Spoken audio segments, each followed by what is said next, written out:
안녕하세요. 전 이제 막 70대에 접어든 할머니입니다. 나이가 들면 괜한 생각이 자주 들곤 한답니다. 요즘에는 나보다 훨씬 먼저 간 영감과 아들 생각이 자주 나네요. 제가 이렇게 떨리는 손으로 꾹꾹 눌러 글을 드리는 이유는 제가 경험한 기적과 같은 일을 알리고 싶어서랍니다. 누군가에겐 그저 무릎을 탁 치고 넘길 만한 이야기일지도 모르지만 또 절박한 누군가에겐 힘을 얻는 기회가 되기도 하니까요. 저 역시 개인사를 공개한다는 것이 좀 꺼려지지만 선한 영향력을 끼칠 수 있다는 마음으로 전하는 것이니 모쪼록 끝까지 들어주시길 바랍니다. 성실하지만 돈 보기 지지리도 없는 남편을 만나 무척 고생을 했죠. 그래도 당시에는 힘든 줄 모르고 살았습니다. 왜냐하면 다들 사는 모양새가 그럭저럭 비슷했기 때문이었죠. 그나마 저희 집은 나은 편이었어요. 없는 재료로도 뚝딱뚝딱 맛나는 음식을 만들어내는 친정엄마의 솜씨를 물려받았는지 저도 음식 하나만큼은 자신이 있었거든요. 남편은 제 음식 솜씨에 반해서 결혼했다고 우스갯소리를 할 정도였어요. 남편의 지인이 6평 남짓한 시장통 가게에 자리를 내어준 덕에 전 작은 백반집을 차렸고 음식 솜씨를 10분 발휘할 수 있었습니다. 음식이 정갈하고 맛있다는 소문은 금세 퍼졌어요. 시장 상인뿐만 아니라 근처 공장 직원들 그리고 건설 인부들까지 제가 만든 음식에 만족해하며 배를 두드렸죠. 돈 버는 재미도 있었지만 사람들이 음식을 맛있게 먹는 모습도 제겐 큰 보람이었어요. 음식 장사라는 게 다 그렇습니다. 손도 많이 가고 일도 많지만 맛있다는 한마디에 없던 힘도 불끈 나게 되는 법이죠. 일이 신바람이 나니까 돈도 차곡차곡 모이더군요. 통장에 찍힌 잔고를 보면 먹지 않아도 배가 부릅니다. 거기에다 자상한 남편과 매번 100점짜리 시험지를 가지고 오는 아들, 그리고 초롱초롱한 눈으로 애교를 부리는 딸아이가 있으면 남부럽지 않은 삶이라고 해도 틀리지 않을 겁니다. 작게 시작한 백반집은 미어 터지는 손님들 덕분에 날로 번창해졌어요. 6평짜리 가게에다 그 많은 손님을 다 수용할 수가 없어서 옆 가게를 인수해 가게를 넓혔죠. 일손이 딸리니 손이 야무진 아주머니들도 몇 명 고용해야만 했죠. 그래도 바쁜 건 마찬가지더군요. 백반집에서 가장 잘 나가는 돼지고기 김치찜을 맛보기 위해 사람들이 자진해서 줄을 섰고요. 하루가 어떻게 흘러가는지 모를 정도로 바쁜 하루였지만 그래도 고된 줄 몰랐습니다. 제가 힘들어도 우리 새끼들 맛있는 거 먹이고 좋은 거 입힐 수 있으니 얼마나 복된 인생입니까? 전 그렇게 하루하루를 즐겁게 살았어요. 결혼을 하고 난 이후 매번 돌아오는 남편 생일날 남편에게 변변한 선물 한 번 해준 적이 없었습니다. 먹고 사는 일만 해도 숨이 차 죽겠는데 선물은 무슨 선물이랍니까? 그냥 소고기 한 근을 끊어다가 미역국을 끓여 상에 올리고 말았죠. 그러다가 시장을 돌아다니는 장돌뱅이 아저씨에게 삐까번쩍한 낚싯대 한 세트를 샀습니다. 바닷가에서 태어난 남편은 낚시라면 자다가도 벌떡 일어날 정도였죠. 이제 먹고 살만해졌으니 남편에게 좋은 선물 하나 해주고 싶은 마음이었거든요. 낚시 가방을 잘 숨겨놓고 남편 입이 길게 찢어지는 상상을 해보았죠. 좋아할 그 모습에 제 생각만으로도 흐뭇해졌어요. 계산대 밑에 당신 선물 사놨으니까 한번 열어보시오. 선물? 갑자기 무슨 선물을 샀다고 그래? 다음 주가 당신 귀 빠진 날이잖아. 그래서 내가 큰 마음 먹고 하나 샀지. 그래? 동현이 엄마가 웬일이래? 어? 이게 뭐야? 이거 낚싯대 아니야? 아니, 당신 이거 정말 돈 주고 샀다는 거야? 이거 꽤 비쌀 텐데. 비싸지. 그래도 어쩌겠어. 우리 서방 어깨 한번 쫙 펴라고 돈 좀 썼지 내가. 우와, 이거 정말 아이고 우리 마누라가 정말 사람 됐네. 뭐라고? 아 그럼 여태 내가 사람이 아니었단 말이오? 아니, 말이 그렇다는 거지, 말이. 암튼 고마워, 여보. 너무 마음에 들어. 그렇게 고마우면 한 번 업어주던가. 업어주다 마다. 한 번이 아니라 내 100번도 업어주지. 자자, 이리 와봐. 아이고, 됐어요, 됐어. 아유, 징그러우니까 저리 가서 낚싯대나 구경해요. 어린애처럼 좋아하는 남편의 모습에 웃음이 절로 나왔어요. 팍팍한 삶이 아니었다면 얼마든지 더 좋은 거 해줄 수 있었을 텐데 말입니다. 제가 사준 낚싯대를 이리 닦고 저리 닦으며 폼을 재더군요. 오는 주말에 동현이 데리고 낚시터에 다녀올게. 당신이 큰 마음 먹고 사준 건데 얼른 가서 개시를 해야지. 왠지 이 낚싯대를 담그면 월척이 쉴 새 없이 걸릴 것 같단 말이야. 몸이 근질근질해진 남편이 주말이 오기를 벼릅니다. 그리고 마침 일요일 새벽 일찍 아들을 데리고 낡은 트럭을 몰아 낚시터로 향했죠. 여보, 우리 다녀올게. 남편이 잠이 덜 깬 제게 인사를 건넸어요. 비몽사몽 손을 회해 저으며 잘 다녀오라고 말했죠. 하지만 그것이 남편과의 마지막 인사였을 줄 누가 알았겠습니까? 날이 어둑어둑해지는데도 남편의 트럭은 돌아올 생각을 하지 않는 거예요. 시계바늘이 11시를 넘어 12를 가리키는데도 남편이 돌아올 기미가 보이지 않습니다. 딸아이를 업고 바깥에 나가봐도 남편의 트럭 소리는 들리지 않았어요. 제 마음이 점점 불안해졌어요. 무슨 일이라도 생겼을까요? 아니면 낚시에 푹 빠진 남편이 밤낚시까지 할 참이었을까요? 남편과 아들 걱정에 새벽 2시가 다 됐는데도 잠이 도통 오질 않더군요. 바로 그 순간 정막을 깨는 전화벨 소리에 어깨가 들썩일 정도로 깜짝 놀랐습니다. 전 불이 나게 수화기를 들고 다짜고짜 따져 물었어요. 동현 아빠? 아니 대체 왜 집에 오질 않고 전화를 해요? 어디에요? 동현이는요? 아, 안녕하세요. 강인구 씨 댁 맞습니까? 어머, 네, 강인구 씨 집 맞는데요. 그런데 누구세요? 경찰입니다. 실은 강인구 씨가 몰던 트럭이 전복되는 사고가 있었어요. 강인구 씨와 아드님으로 보이는 남아가 크게 다쳐서요. 지금 응급실로 옮겨져서 치료를 받고 있습니다만 상황이 그렇게 좋지 못해요.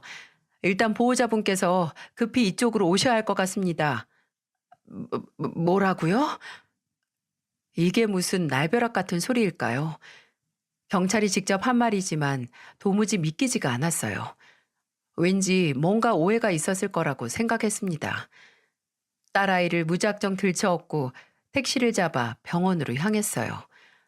그리고 전 차갑게 식은 남편과 아들을 마주해야만 했죠. 의사 선생님이 고개를 가로저으며 말했습니다. 이미 병원에 도착했을 때부터 피를 너무 많이 흘리셨어요. 아드님은 내장을 많이 다쳤고요. 살리기 위해서 최선을 다해봤지만 역부족이었습니다. 죄송합니다. 네? 선생님, 그게 대체 무슨 말씀이세요? 아니잖아요. 네?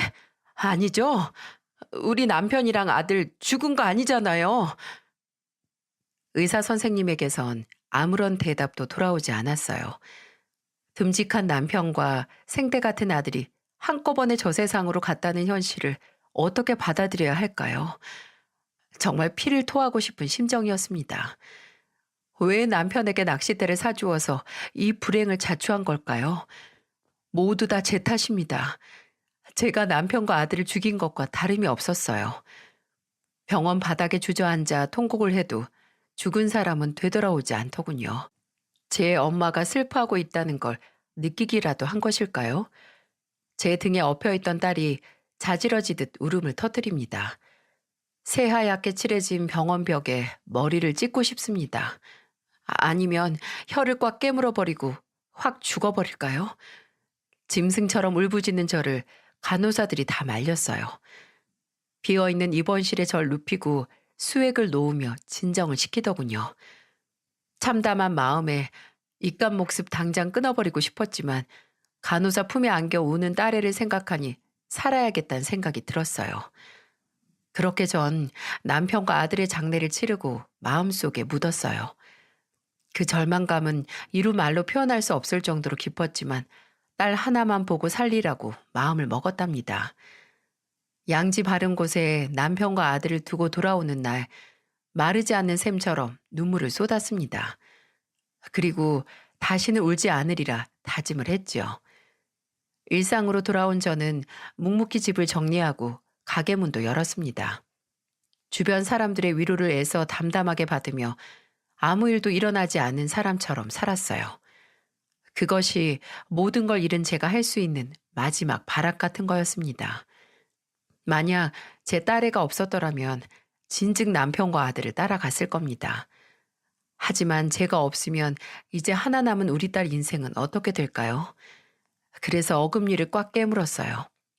아무리 가슴이 찢어질 듯 아파도 우리 딸 잘 크는 모습을 볼 때까진 열심히 살기로 다짐을 한 것이었죠. 그렇게 정신없이 살다 보니 시간이 흐르긴 흐르더군요. 아장아장 걸었던 딸애가 작은 가방을 메고 유치원을 다닐 나이가 됐죠. 아빠를 쏙 빼닮은 아이 얼굴을 볼 때마다 마음이 서글펐지만 딸아이는 제가 사는 유일한 이유였답니다. 전 그렇게 야속한 세월을 보내고 있었죠. 겨울 삭풍이 매섭게 치던 날이었어요. 백반집 문을 닫으려는 찰나에 남자아이 손을 잡은 웬 할머님 한 분이 가게 문을 열고 들어오시더군요. 아유, 할머님, 이거 어쩌죠? 저희 장사가 끝났어요. 사장님, 죄송하지만 제 부탁 하나만 들어주시면 안 될까요? 우리 손주 녀석이 열병을 심하게 앓아서 병원을 다녀오는 길인데 배를 한참 골았어요. 제 주머니에 1,000원밖에 없는데 어떻게 우리 애한테 밥 한 끼 해주실 수 없을까요? 네? 엉뚱한 부탁에 잠시 머뭇거렸네요. 그러다가 절 빤하게 쳐다보고 있는 아이를 보니까 밥 한 끼 챙겨달라는 할머니의 부탁을 차마 거절할 수 없겠더라고요. 알았어요, 할머니. 거기 앉아 계세요. 제가 얼른 밥 차려드릴게요. 아이고, 사장님. 감사합니다. 정말 감사해요. 할머니가 제게 연신 고개를 숙입니다. 전 그런 할머니에게 우리 집 메인 메뉴인 돼지고기 김치찜을 푸짐하게 차려서 대접을 해드렸어요. 귀여운 바가지 머리를 한 아이는 정말 맛있게 밥을 먹더군요. 할머님도 마음 놓고 드실 수 있도록 양을 충분히 해서 올렸습니다. 우린 저기 큰 길 건너 지하 단칸방에서 살고 있어요. 내일 모레 죽을 늙은이가 이 손주 하나 보고 사는데 이 녀석 몸뚱이가 불덩이처럼 달아오르지 뭡니까? 놀래서 애를 들쳐업고 병원에 갔는데 입원을 해야 한다고 해서 나흘이나 병원에 있었지요. 있는 돈 없는 돈 다 털어서 병원비 주고 나니까 수중에 글쎄 단 돈 1,000원이 남지 뭡니까? 애는 백가죽이 달라붙어 버렸는데 할미가 돼서 귀한 손주 밥 한 끼 사주지도 못하니 이 세상 헛살아도 한참을 헛살았지요. 할머니의 담담한 고백에 마음이 착잡해졌어요. 무슨 사연인지 몰라도 손자와 단둘이 사는 할머니 형편이 말 못할 정도로 어려우니 얼마나 힘이 드시겠어요. 파지를 주워 파는 돈으로 생활을 하신다지만 제 몸 하나 간수하기도 어려운 노인이 벌면 얼마나 버시겠어요. 한참 먹고 싶은 게 많은 나이인 아이를 보니까 마음이 쩌릿쩌릿 아파오더라고요. 아유, 밥을 너무 잘 먹어서 예쁘네. 넌 이름이 뭐니? 장도경. 그런데 아줌마가 해준 밥은 정말 맛있어요. 그랬어. 얼마나 맛있었는데? 할머니가 해준 밥보다 훨씬 더 맛있었어요. 전 고기를 좋아하는데 할머니는 맨날 나물만 해줘요. 아이가 천진한 표정으로 그런 말을 하더군요. 할머니는 손자의 갑작스런 고백에 쑥스러운 듯 눈동자를 가만히 두질 못하셨죠. 전 그런 할머니의 손을 꼭 잡고 이렇게 말씀드렸어요. 할머님, 그러지 마시고 이젠 식사하러 저희 가게로 오세요. 제가 다른 건 몰라도 밥은 해드릴 수 있어요. 네? 아유, 말씀만이라도 감사합니다. 하지만 늙은이가 염치가 있죠. 오늘 베풀어 주신 은혜도 넘치는데 어떻게 매번 밥을 얻어먹을 수 있겠어요? 아니에요, 할머니. 제가 하는 일이 밥하는 건데요, 뭐. 이제 한참 클 나이인데 밥을 부실하게 먹으면 안 돼요. 저희 식당이랑 멀지 않은 곳에 사시니까 꼭 끼니 때마다 들르세요. 아셨죠? 아이고, 사장님. 이 은혜를 어떻게 다 갚으라고. 은혜는요, 무슨. 저도 이 아이만한 딸애를 키우고 있어요. 그래서 그런 거니까 마음 쓰지 않으셔도 돼요. 아이 스스로 고기를 좋아한다고 말할 정도인데 그동안 얼마나 고기가 먹고 싶었을까요? 전 할머님과 아이에게 거리낌 없이 식사를 드렸습니다. 솔직히 밥집을 하는 저에겐 큰 봉사라고 생각할 것도 없었죠. 그저 끼니를 제대로 챙기지 못하는 어린 친구에게 마음이 쓰였고 또 그런 손주와 어렵게 생활하시는 할머니가 걱정이 됐을 뿐이었어요. 적어도 끼니 걱정만큼은 하지 않게끔 해드릴 수 있다면 좋겠다고 생각했어요. 그렇게 전 도경이라는 아이와 인연을 맺게 됐고 아이와 할머니는 식사 때가 되면 식당에 들렀습니다. 전 혹시라도 무거운 마음을 가지실까봐 아무렇지도 않게 밥을 차려드렸죠. 식당이 쉬는 날이면 혹시 배를 골지는 않을까 일부러 찬을 싸드리기도 했고요. 늘 구배하는 쌀을 넉넉하게 사서 할머님 댁에 가져다 드리기도 했습니다. 그러다 보니까 가끔은 할머님 댁에 들러서 부족한 것은 없나, 혹 도와드릴 일은 없나 하고 들여다보게 되더라고요. 이제 도경이 그 아이도 제가 익숙한지 밥집 아줌마라고 부르면서 절 잘 따랐고요. 밥집 아줌마, 아줌마가 만들어준 계란 장조림 5개나 먹었어요.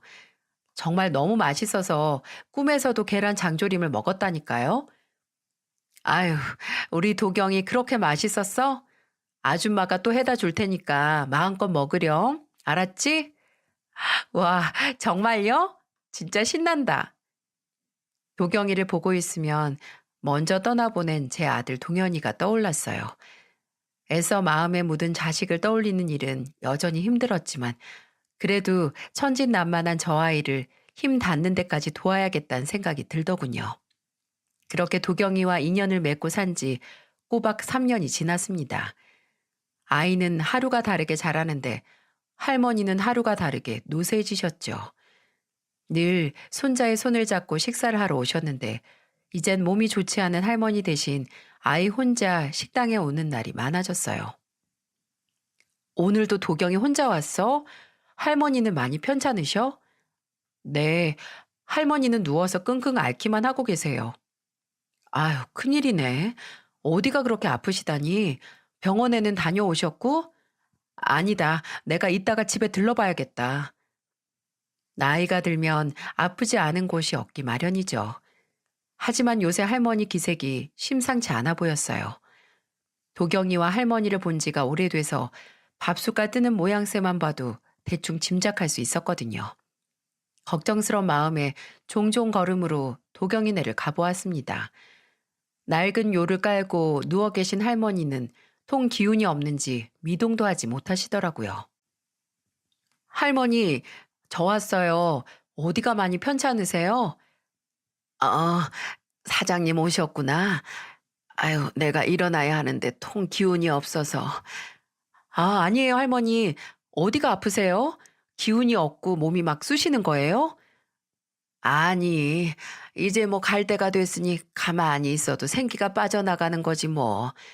죽는 거야 미련이 하나 없는데 우리 어린 도경이를 남겨두고 떠나려니까 발길이 도무지 안 떨어져서.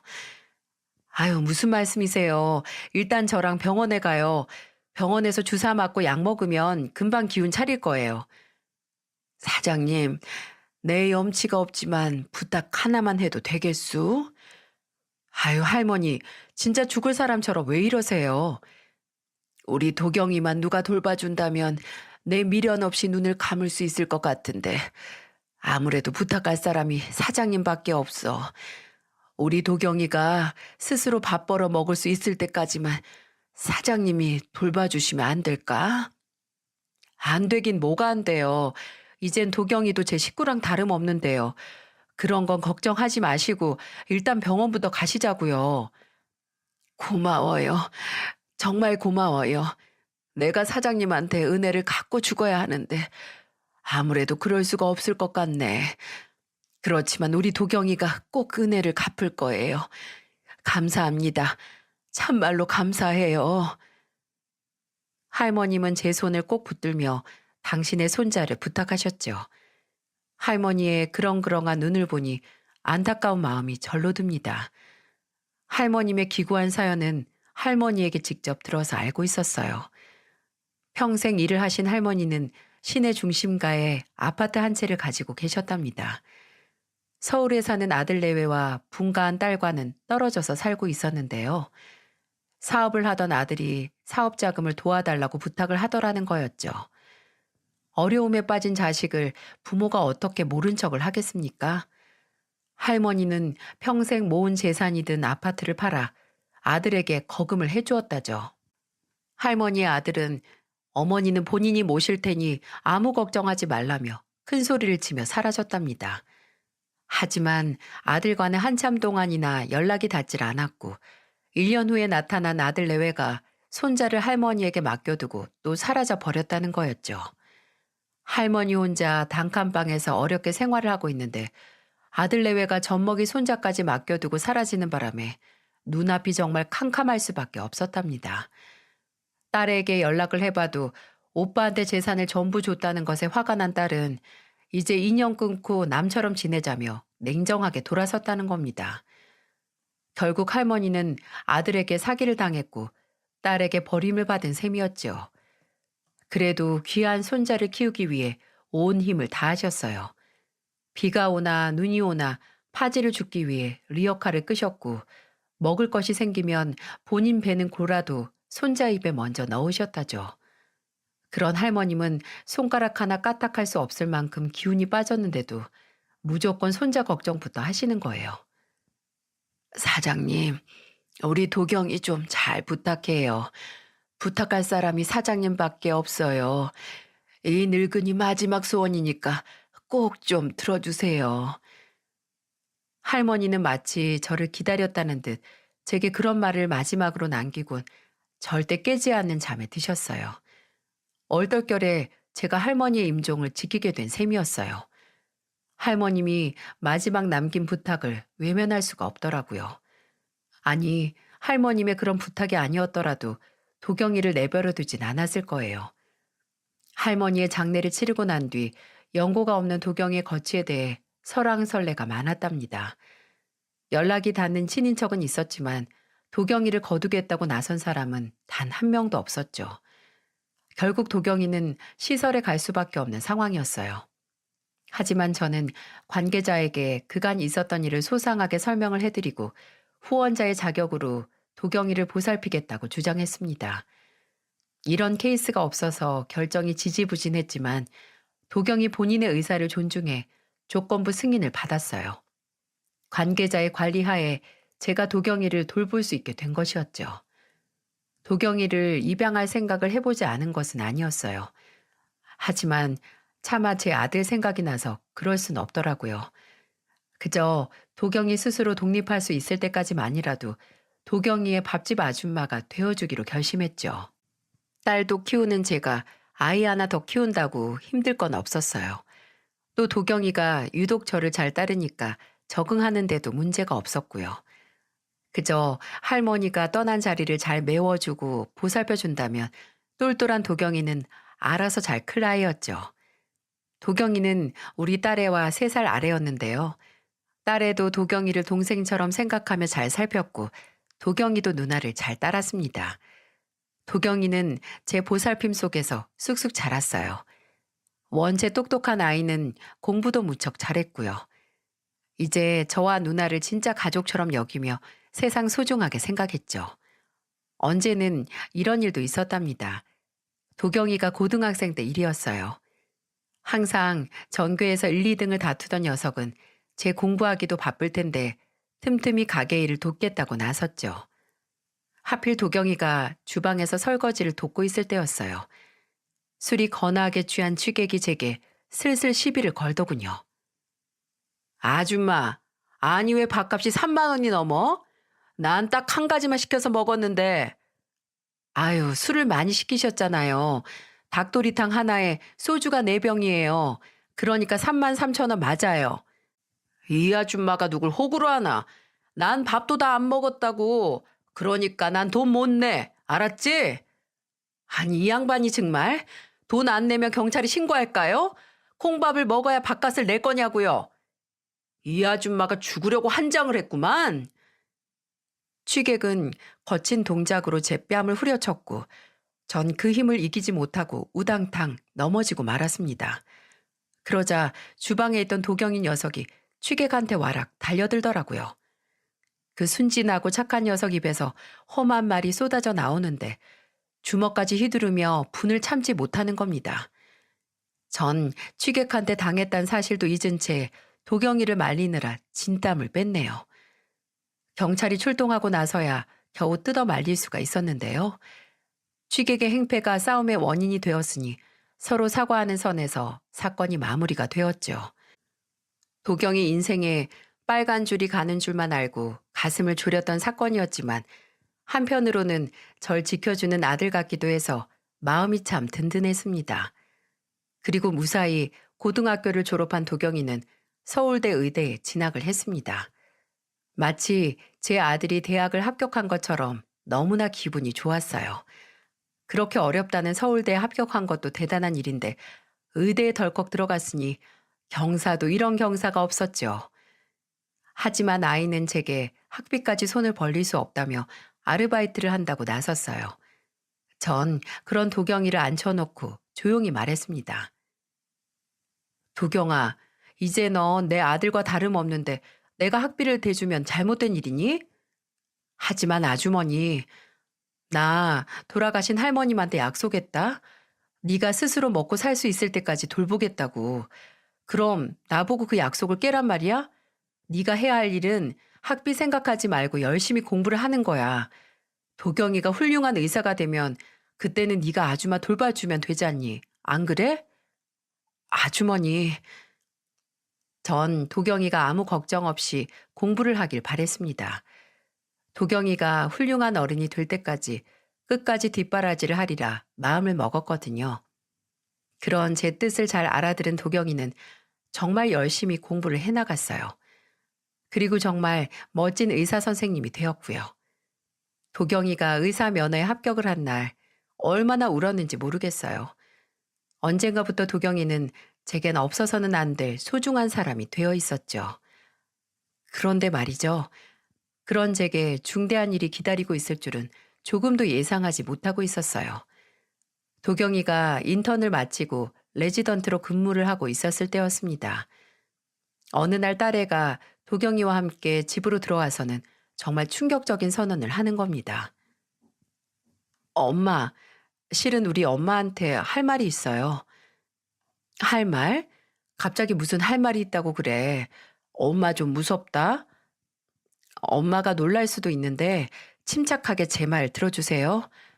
실은 저 결혼할 남자가 생겼어요. 뭐? 결혼할 남자? 너 그동안 연애도 하고 있었어? 그게 누군데? 회사에서 만난 남자야? 딸애가 쏟아지는 제 질문에 얼른 답을 하지 못하고 도경이 눈치만 슬슬 살피더군요. 전 머뭇거리는 딸애 대신 도경이에게 물었죠. 뭐야?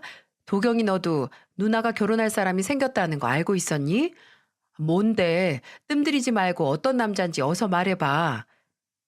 아줌마, 실은 해리 누나가 결혼할 남자가 바로 저예요. 어? 뭐라고? 뭐가 어쨌다고?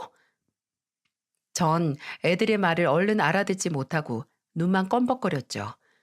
하지만 도경이가 딸의 손을 꼭 붙잡는 것을 보곤 뭔가 일이 잘못되었다는 걸 눈치챘습니다.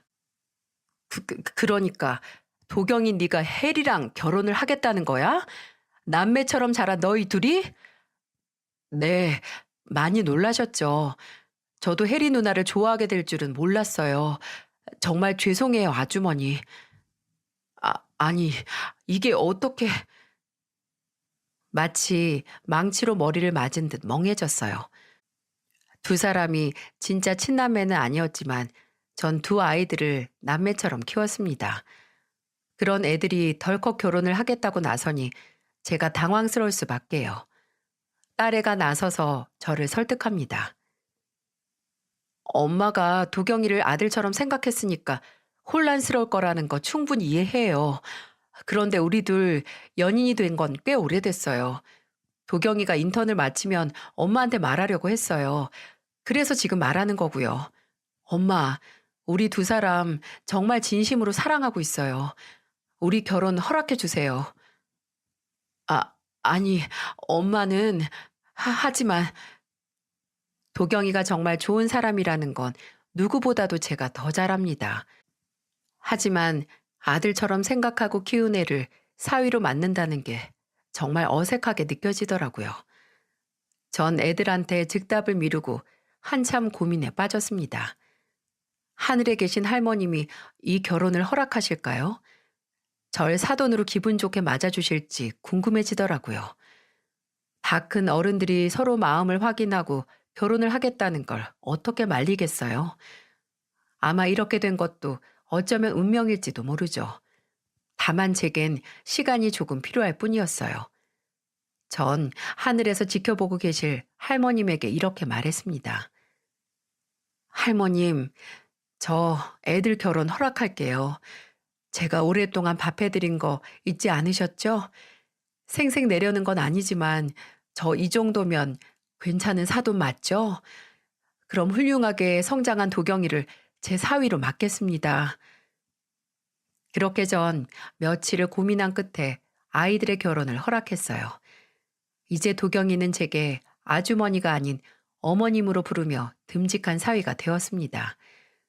어릴 적부터 함께 자란 탓인지 애들은 다툼 한 번 없이 금술 좋게 살았고요.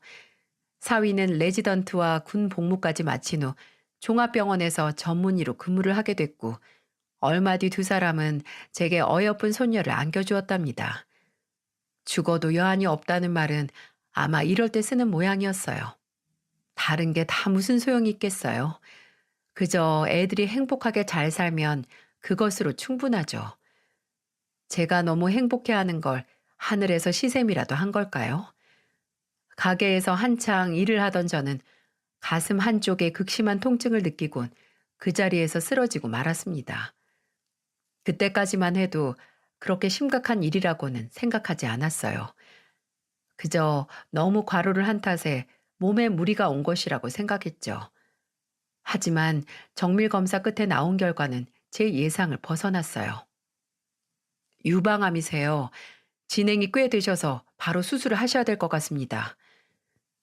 의사 선생님의 그런 말씀에 전 놀라지도 않았고 슬퍼하지도 않았습니다. 이제 남편과 아들 곁으로 가야 할 때가 온 것이죠. 이제 딸 곁에는 든든한 사이가 있으니 걱정도 없었고요. 너무 오랫동안 남편과 아들을 기다리게 해서 미안하다는 생각부터 들었습니다. 딸과 사위가 행복하게 사는 모습을 좀 더 보고 싶었지만 사랑스러운 손녀의 재롱을 좀 더 느끼고 싶지만 그것도 아마 욕심이겠죠. 놀란 사위가 제게 이런 말을 하더라고요. 어머님, 걱정하지 마세요. 제가 의사랑 얘기를 해봤는데요. 우선 저희 병원으로 전원을 할 거고요. 제가 반드시 어머님 살려낼 거예요. 제가 약속할게요. 그러니까 절대 약한 생각하시면 안 돼요. 아시겠죠? 사위의 그 말 한마디에 이상하게 안심이 되더군요. 제가 도경이에게 알게 모르게 의지를 많이 하고 있었나 봅니다. 이렇게 훌륭한 녀석이 제 딸을 지키고 있으니 정말 다행이었죠. 도경아, 이제 나는 괜찮아. 그러니까 너무 애쓰지 않아도 돼. 너 키우면서 난 정말 행복했어. 죽은 아들이 살아 돌아온 것 같다고 생각했으니까. 이제 그런 호사를 누렸으니 난 미련 없어. 우리 혜리랑 손녀 잘 보살펴줘. 그거면 돼. 아니요. 전 절대 장모님 포기하지 않을 겁니다. 저만 믿으세요. 요새 암 치료쯤은 아무것도 아니에요. 사위의 그 말이 절 안심시키려고 한다는 것쯤은 저도 잘 압니다. 유방암 3기가 그렇게 쉽게 고쳐질 리가 있겠습니까? 아무리 사위가 의사라도 안 되는 것은 안 되는 거겠죠. 하지만 애들은 끝까지 절 설득해서 수술 날짜를 잡았고 전 거의 반포기 상태로 수술실로 들어갔어요. 마지막일지도 모르니까 애들을 하나하나 눈에 담고 차가운 수술대에 누웠죠. 그리고 까무룩 잠이 들었네요. 꿈속에서 남편도 만났고 아들놈도 만났어요. 그리고 도경이 할머님도 만났지요. 모두들 환하게 웃으며 절 배웅하더라고요. 전 떠나고 싶지 않았는데 말이죠. 그리고 눈을 떠보니 입원실이었습니다. 사위와 딸아이의 얼굴이 제일 먼저 들어오더군요. 딸애가 제 손을 맞잡으며 묻습니다. 엄마, 정신이 들어요? 어때요? 많이 아파요? 나 살았니? 아, 그럼요, 엄마. 살고 말고요. 도경이도 수술방에 들어갔는데 수술 정말 잘 됐대요. 거의 기적이나 다름없다잖아요. 이제 엄마 아무 이상 없이 건강하게 잘 살 거래요. 딸아이의 그런 말이 얼른 귀에 들어오지 않았습니다. 듬직한 사위가 제게 미소를 보이며 설명을 덧붙이더군요. 어머니, 수술 정말 잘 됐어요. 부위가 좀 어려웠는데 담당 선생님이 훌륭하게 잘해주셨어요. 그러니까 걱정 아무것도 하지 않으셔도 돼요, 어머니. 그게 정말이니? 그럼요, 정말이죠. 이제 앞으로 우리 행복하게 살면 돼요, 어머니. 나중에 추가로 들은 말이었지만 제 수술은 정말 어려운 수술이었답니다. 하지만 기적적으로 수술이 잘 마무리가 되었고 예후도 무척 좋았죠. 전 회복을 하면서도 믿어지지가 않았어요. 제게 또 한 번의 인생이 주어진다는 게 꿈처럼 느껴졌습니다. 딸과 사위의 행복하게 사는 모습도 마음껏 볼 수 있고 손녀가 무럭무럭 커가는 모습도 볼 수 있습니다. 정말 감사한 마음에 눈물이 절로 나오더군요. 수술이 잘 끝난 후 전 다시 일상으로 돌아갔습니다. 여전히 장사가 잘 되는 식당을 운영했고 손녀의 재롱에 흠뻑 빠져 살았죠. 지난주에는 사위와 딸이 일부러 시간을 내서 가게 일을 도왔습니다. 그런데 말이죠. 소주를 반주로 2병이나 마신 손님이 탁자를 콱 내려치며 행패를 부리는 겁니다. 여기 사장 누구야? 사장 나오라고 해. 아니 국밥을 시켰는데 왜 안 나오는 거야? 손님, 국밥 아까 드렸잖아요. 아까 다 드셔서 빈 그릇을 치운 거잖아요. 뭐야? 아줌마가 여기 사장이야? 내가 언제 국밥을 먹었다고 그래? 어디서 사기를 치려고? 나 돈 못 내. 절대 못 내. 그러자 사위가 번개처럼 뛰어들더니 취객에게 딱 부러지게 말을 하더군요. 아저씨, 여기 CCTV 달려있는 거 안 보입니까? 아저씨가 국밥을 드셨는지 안 드셨는지 한번 확인해 볼까요? 국밥 드신 거 찍혀 있으면 이거 영업 방해로 고소합니다. 그래? 내가 먹었었나? 아, 그럼 내면 될 거 아니야? 여기 얼마 나왔는데? 여자 앞에선 난장을 피우던 손님이 남자가 으름장을 놓으니까 금세 꼬랑지를 내리더군요. 전 그런 사위를 보면서 피식 웃음을 터뜨리고 말았죠. 어머니, 그러니까 집에서 쉬시라고 했잖아요. 이렇게 술 취한 사람들이랑 상대했다간 건강에 좋지 않다니까요. 아유, 걱정 마. 이런 손님은 한 달에 한 명 있을까 말까야. 일을 해야 몸에 활기도 돌고 살아있는 것 같지. 집안에만 있으면 답답해서 못 견딘데도. 그나저나 고맙네 사위. 네? 뭐가요? 항상 이 장모를 지켜줘서 고맙다고. 네? 아유, 장모님이 그동안 제게 해주신 게 얼만데 겨우 이 정도로 고마워요? 이제 보니까 사위 삼길 잘했어. 이제 내 딸이랑 결혼했으니까 평생 내 곁에 둘 수 있잖아. 안 그런가? 그렇죠. 그건 아주 탁월한 선택이셨습니다. 뭐야? 사람의 인연이라는 게 참 묘하고도 신기합니다. 1,000원짜리 한 장을 들고 제게 밥 한 끼를 부탁했던 할머니 모습이 아직도 눈에 선하네요. 그렇게 맺은 인연이 돌고 돌아 제 목숨을 구했으니까요. 그러니 얼마나 신기한 일입니까? 그러니 밥집 아줌마가 장모가 된 이 인연이 저한테 귀하지 않을 리가 없습니다. 어쩌면 도경이는 먼저 간 아들이 엄마 쓸쓸하지 말라고 대신 보낸 사람일지도 모르겠네요. 지난 명절에는 사위와 딸을 데리고 남편과 아들이 있는 곳을 찾았어요. 성묘를 마친 후 딸이 제게 넌지시 이런 말을 하더군요. 엄마, 아빠도 오빠도 좋아하겠죠? 우리가 이렇게 행복하게 살고 있다는 거 보면 말이에요. 틀림없이 하늘에서 지켜보고 있겠죠? 그럼 한없이 착한 네 아빠도 그리고 동현이도 다 좋아할 거야. 아무렴 좋아하고 말고. 아직도 남편과 아들에 대한 그리움이 사무치도록 깊습니다. 하지만 아들 같은 사위 덕분에 가족이 완성되었고 제가 견딜 수 있는 힘이 된 것이었죠. 하늘에 있는 남편과 아들도 틀림없이 기뻐하고 있을 겁니다. 앞서 말씀드렸지만 나이가 들어갈수록 생각이 많아집니다. 요즘 들어서 자주 하는 생각은 불행에 굴복하지 말고 주어진 인생에 최선을 다해서 살자라는 것이에요. 그러다 보면 칠흑같이 어두운 터널에도 빛이 드는 모습을 볼 수 있을지도 모릅니다. 제 인생도 곡절이 많았지만 저보다 훨씬 기구한 사연을 가지신 분들도 많겠죠. 그런 분들에게 꼭 드리고 싶은 말씀은 포기하지 말고 온 힘을 다해보자는 겁니다. 그럼 분명히 길이 생길 테니까요. 이제 제 이야기를 마치려고 합니다. 애청자분들에게 어떻게 들렸을진 모르겠지만 부디 다 늙은 노인의 넋두리라고만 여기지 마시고 작은 힘이라도 되길 바라봅니다. 끝까지 들어주셔서 정말 감사드립니다.